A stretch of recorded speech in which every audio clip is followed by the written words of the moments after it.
7 साल की बच्ची के साथ हुआ ऐसा जिसे सुनकर आपकी रूह तक कांप जाएगी। लेखिका सरोज वर्मा, कमल जी। Hello uncle. मैंने यह शब्द सुनकर अनसुना कर दिया। मुझे लगा उसने किसी और को पुकारा होगा। फिर जब मैंने नहीं सुना तो उसने एक बार फिर से पुकारा। मुझे हार कर पीछे मुड़ना ही पड़ा, क्योंकि मैं बालकनी में सुबह की चाय पीते हुए पेपर पढ़ रहा था और पेपर पढ़ते समय मुझे किसी का भी डिस्टर्बेंस अच्छा नहीं लगता। मैं मुड़ा तो वह फिर बोली, हेलो अंकल, मैं चुनमुन।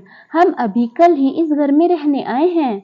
उसके बोलने का अंदाज इतना प्यारा था कि कोई भी आकर्षित हो जाए। तो मैं भी उस बच्ची के मुंह में फंसकर उससे बातें करने लगा। वह करीब 6-7 साल की रही होगी। उसकी बातों ने मुझे पल भर में मोह लिया। कुछ ही देर में उसके पिता भी बालकनी में आ गए और उन्होंने अपने विषय में सब कह डाला कि किस विभाग में हैं, कहाँ से आए हैं, कहाँ के रहने वाले हैं। बस बेटी का स्कूल देखना बाकी रह गया था, तो मुझसे सुझाव लेने लगे कि कौन सा स्कूल सही रहेगा। मैंने भी उन्हें बताया कि मेरा बड़ा बेटा तो बेंगलोर से इंजीनियरिंग कर रहा है और छोटा बेटा 12वीं में है और श्रीमती जी घर संभालती है। उन्होंने कहा कि पहले चुनमुन की माँ भी जॉब करती थी, लेकिन जब चुनमुन आने वाली थी तब उन्होंने नौकरी छोड़ दी। तब से चुनमुन और घर को दोनों को संभालती है। मुझे परिवार भा गया। बहुत दिनों से बगल वाला घर खाली पड़ा था, तो उन लोगों के आने से अब वहाँ चहल पहल हो गई। अब चुनमुन का स्कूल में एडमिशन भी हो गया था और वह स्कूल भी जाने लगी थी। लेकिन जब भी वह घर पर होती तो हमारे यहाँ आ जाती और ढेर सारी बातें करती। बहुत ही नेक बच्ची थी, कभी कोई जिद नहीं करती। हम कुछ भी खा रहे होते तो उससे भी खाने को कहते, लेकिन वह पहले अपनी माँ के पास जाकर उनसे पूछती, फिर खाती। वह कहती थी, माँ ने कहा है कि अजनबियों के हाथ से कुछ नहीं खाना चाहिए, लेकिन आज उन्होंने कहा है कि आप लोग अब अजनबी नहीं रहे, तो अब मैं आपके यहाँ कुछ भी खा सकती हूँ, आलू के पराठे भी। उसकी बात सुनकर हम पति पत्नी हंस पड़े कि देखो, आलू के पराठे खाने की बात कितनी चालाकी और मासूमियत से कह गई। पत्नी ने कहा, बिटिया शाम को बना दूंगी आलू के पराठे, और वह मान गई। उसे और लड़कियों की तरह चॉकलेट्स नहीं पसंद थे। वह गोलगप्पे खाती थी, समोसे खाती थी और खाना वह केवल घर का ही पसंद करती थी। मेरी पत्नी के हाथों का बना रायता और अचार उसे बहुत ज्यादा पसंद था। वह काफी तीखा खा लेती थी। 2 बेटों के बाद हमारे मन में भी कभी बेटी की चाहत थी, लेकिन किसी कारणवश वह पूरी ना हो सकी। लेकिन हमें लगता था कि अब वह चुनमुन के रूप में पूरी हो गई थी। वैसे ही दिन बीत रहे थे। तभी एक शाम चुनमुन घर से पार्क खेलने गई। साथ में उसकी माँ भी थी।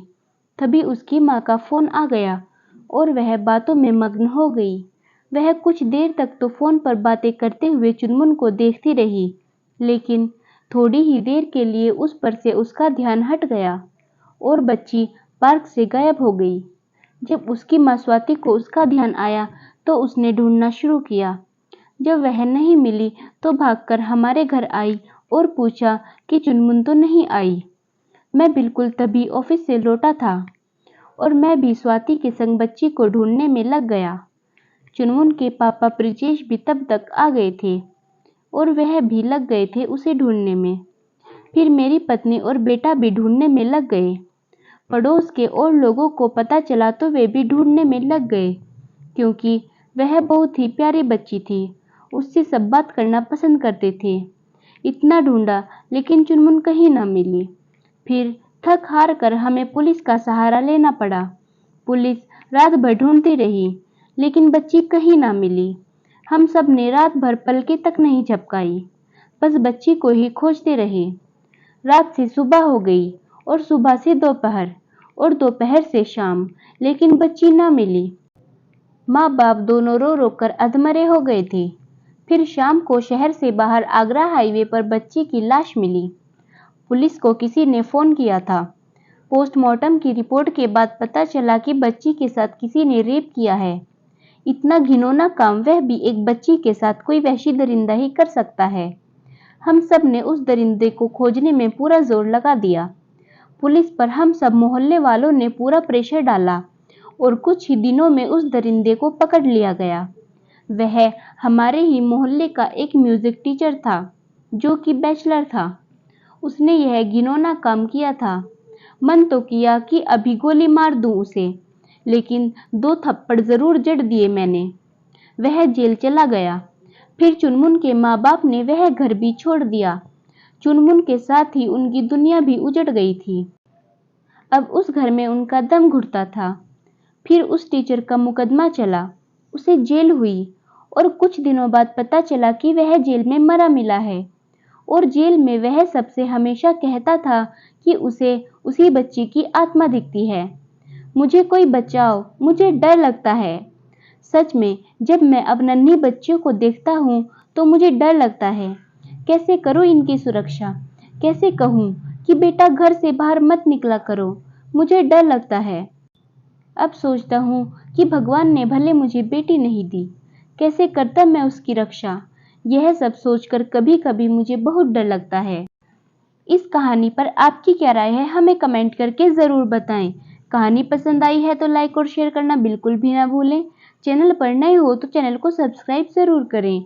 इस कहानी को सुनने के लिए आपका बहुत बहुत धन्यवाद।